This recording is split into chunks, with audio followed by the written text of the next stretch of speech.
Lens flares often happen in portrait photography naturally. For example, in this photo, there is just a natural lens flare from the lens coming in from the sun being behind the subject. Sometimes we want to add one after the fact though, and so here's how to do that, and here's a tip how to create a customizable lens flare. Go ahead and open up some kind of photo, even a photo you took inside, as long as there's a light behind the subject pointing toward the camera at some kind of angle, starting from the left, the right, or any angle behind the person pointing forward toward where the camera is located, then it would make sense to have a lens flare. We don't want to add a lens flare to a photo where the light is only coming from behind the photographer toward the subject and no light source behind the subject, or even to the side or a little bit over here. So in this example, I want to add a lens flare, and so if I just go to Filter, Render, Lens Flare, and then let's just say I put it right here, and you can choose what kind of lens type you want, 50 to 300 millimeter zoom, 35 millimeter, 105 millimeter movie prime, and you can also adjust the brightness. So let's just say we had something like that. Click OK. And then we have our lens flare. The problem though is that it's now part of this background layer.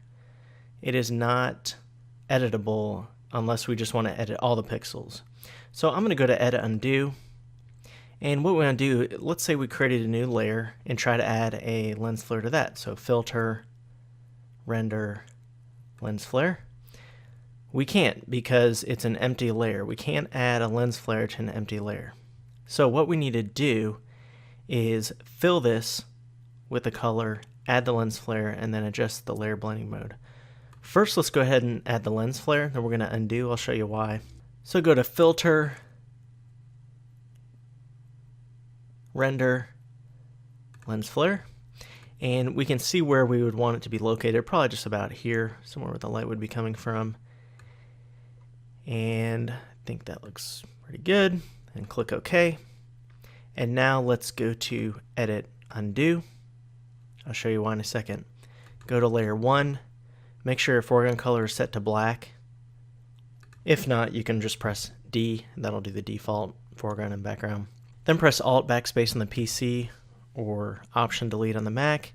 Fills it with black pixels. Now let's go to Filter, then Lens Flare. We do this right here. Don't go to Filter and then Render, then Lens Flare again. We just need to go to Filter, Lens Flare, because that's going to put that lens flare with the same settings and the same location that we just did earlier. So Filter, Lens Flare, it redoes that effect. And now we need it to show through so the black pixels don't show up when combined with the lower layer. So go to Layer Blending Mode and go to Screen. And now if you hit the eye icon next to this top layer, there's the effect without the lens flare and there's the effect with it. Now you might be thinking, oh, it looks kind of fake, it's a little bit overdone. This is why we make this on a new layer. We can adjust the opacity, bring it down a little bit. We can also go to Filter, Blur, Gaussian Blur, and we can blur it a little bit, make it a little bit more realistic, more subtle. And let's say you just didn't want some of the lens flare. You can also add a mask. So if you add a layer mask, Bob and Layers panel, choose a soft edge brush, make sure the foreground color is set to black, hardness set to 0. And let's say you just didn't want this one right here. You just click and drag and mask it out.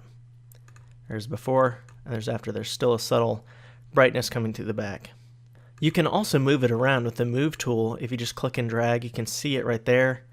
You can move it around, you can rotate it, click and drag over the corner, make sure we stretch it out a little bit if you want it to look realistic. It doesn't matter if you stretch it out compared to other pixels. I mean, it's not going to really pixelate per se like a regular photo would. It's just this, it's already blurry because we've added a blur. It's just a